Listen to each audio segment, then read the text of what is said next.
نحمد و نصلی علی رسول الکریم اما بعد فاعوذ باللہ من الشیطان الرجیم بسم اللہ الرحمن الرحیم۔ شعبان معظم کا مہینہ جو ہے وہ جاری ہے، تو شعبان میں جہاں پر نبی صلی اللہ علیہ وسلم سے کچھ چیزیں جو وہ ثابت ہے، تو وہاں پر لوگوں نے کچھ ایسی چیزیں جو وہ اپنی طرف سے ایجاد کی ہے جس کا دین کے اندر کوئی ثبوت نہیں، اور نہ ہی نبی صلی اللہ علیہ وسلم سے، نہ ہی صحابہ کرام سے، اور نہ ہی تابعین سے جو ہے اس کا کوئی ثبوت ملتا ہے۔ تو یہ جو شعبان معظم کے اندر جو ہے وہ 15 شعبان کی جو رات آتی ہے، تو اس کے اندر لوگوں نے جو ہے بہت سارے ایسے طریقے ایجاد کیے ہیں جو دین میں ثابت نہیں ہے، اور یہ بدعت ہے۔ اور بدعت کی تعریف یہ ہے کہ ایسی چیز دین کے اندر ایجاد کرنا جو نہ نبی صلی اللہ علیہ وسلم سے ثابت ہے، نہ قول سے ثابت ہے، اور نہ ہی فعل سے ثابت ہے، اور نہ ہی صحابہ اکرام سے ثابت ہے، اور نہ ہی نبی صلی اللہ علیہ وسلم نے کسی صحابی کو دیکھا ہو اور اس پر خاموشی اختیار کی ہو، ایسا بھی نہیں ہے، اور نہ ہی تابعین جو خیر القرون کا زمانہ تھا، تابعین میں سے کسی سے بھی وہ چیز ثابت نہیں ہے۔ تو جیسی 15 شعبان جو وہ شروع ہوتی ہے تو لوگ اس کو مختلف طریقوں سے مناتے ہیں، تو تقریباً 7 ایسی طریقے ہیں جو دین کے اندر ثابت نہیں ہے، لیکن لوگوں نے 15 شعبان کو اپنی طرف سے اس میں کچھ چیزیں جو رائج کی ہے، کچھ رسموں اور بدعات، رسومات اور بدعات جو ہے وہ ایجاد کیے ہیں جس کا دین میں کوئی ثبوت نہیں ملتا، اور اس کے اوپر انہوں نے اپنی طرف سے احادیثیں بھی، من گھڑت احادیثیں یا ایسی احادیث جو بالکل ضعیف اور کمزور ہے، جن سے کوئی چیز ثابت نہیں ہو سکتی، ان سے ثبوت لے کر جو ہے وہ اس رات کے اندر جو ہے کچھ بدعات ایجاد کی ہے۔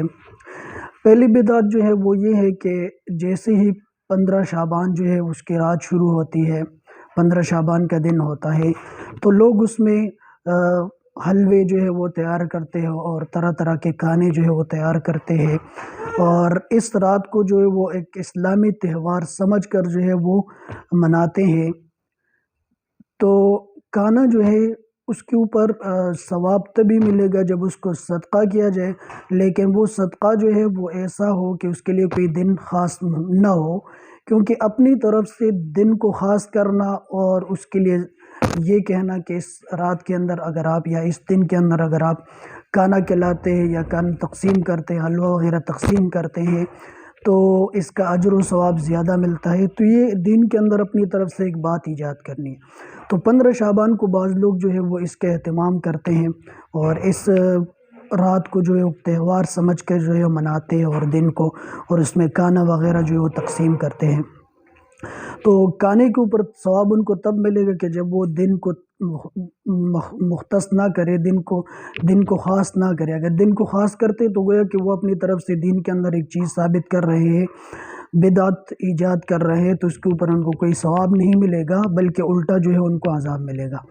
دوسری بات کہ اس رات کے اندر جو لوگ آتش بازی کرتے ہیں، یعنی اس رات کو ایک تہوار کے طور پر مناتے ہیں، اور اس کے اندر جو ہے وہ آتش بازیاں اور فائرنگ وغیرہ کرتے ہیں، تو یہ تو اکثر اتنا نہیں ہوتا، لیکن جو یہ کھانا وغیرہ جو ہے اس کا بہت اہتمام کیا جاتا ہے۔ تو آتش بازی یا اسلامی کوئی بھی تہوار ہو، عید ہو یا کوئی بھی موقع ہو، تو اس کے اندر کسی سے بھی یہ ثابت نہیں ہے، اور نہ ہی اسلام اس کی اجازت دیتی ہے کہ کسی بھی اسلامی تہوار میں جو ہے وہ آتش بازی کی جائے۔ ایسے ہی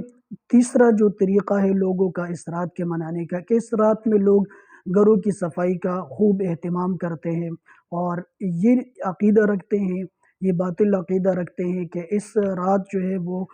جو لوگ فوت ہوئے ہیں ان کے ارواح جو ہے وہ گھر میں آتی ہے، تو یہ انہوں نے اپنی طرف سے جو ہے وہ ایک بدعت جو ہے وہ ثابت کی ہے، اور ایک باطل عقیدہ اپنی طرف سے بنایا ہوا ہے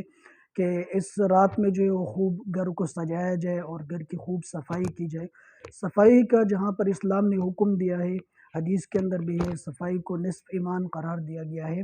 تو وہ تو اپنی جگہ، اور نبی صلی اللہ علیہ وسلم سے بھی خاص موقعوں پر، عید کے موقع پر وغیرہ پر جو ہے وہ صفائی کا اہتمام ثابت ہے، لیکن خاص اس رات کے اندر جو ہے وہ کئی بھی حدیث سے نہیں ملتا کہ اس رات کے اندر جو ہے فوت شدہ لوگوں کی ارواح جو ہے وہ گھر میں واپس آتی ہے، اس لیے گھر کو سجایا کرو، بتیاں لگاؤ اور گھروں کی صفائی کرو، تو یہ بات ثابت نہیں ہے۔ تیسرا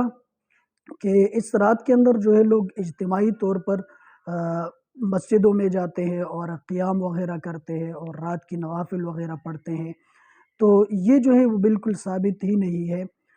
اور بعض لوگ جو ہے اس رات کے اندر ایک خاص نماز ہے جس کا وہ اہتمام کرتے ہیں، جس کی 100 رکعتیں ہوتی ہے، ایک کو نام دیتے ہیں صلاۃ الخیر کا اور دوسرے کو صلاۃ الالفیہ۔ صلاۃ الالفیہ اس کو اس وجہ سے کہتے ہیں کہ اس کے اندر وہ 100 رکعتیں پڑھتے ہیں اور 100 رکعتوں میں جو ہے ہر رکعت کے اندر 10 مرتبہ سورہ اخلاص جو ہے وہ پڑھتے ہیں، تو یہ کہیں سے بھی ثابت نہیں ہے اور نہ ہی اس رات کے اندر جو کوئی خاص نماز ہے۔ اور بعض لوگ جو ہے اس کے اندر صلاۃ الرغائب جو رجب کے مہینے میں لوگ پڑھتے ہیں،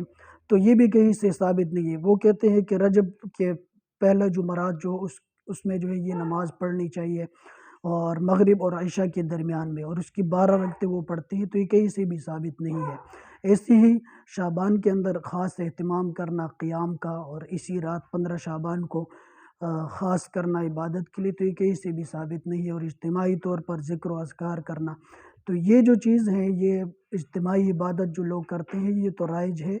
یہ ہوتا رہتا ہے، اور بھی پاکستان کے اندر بہت سارے لوگ اس کو کرتے ہیں، تو یہ کہیں سے بھی ثابت نہیں ہے کہ خاص اسی رات کو جو ہے قیام کے لیے مختص کیا جائے۔ اگر اسی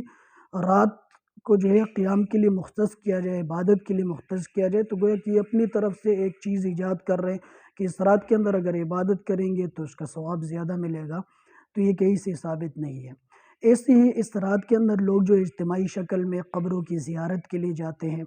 تو قبروں کی زیارت کے لیے جو ہے وہ جانا تو درست ہے،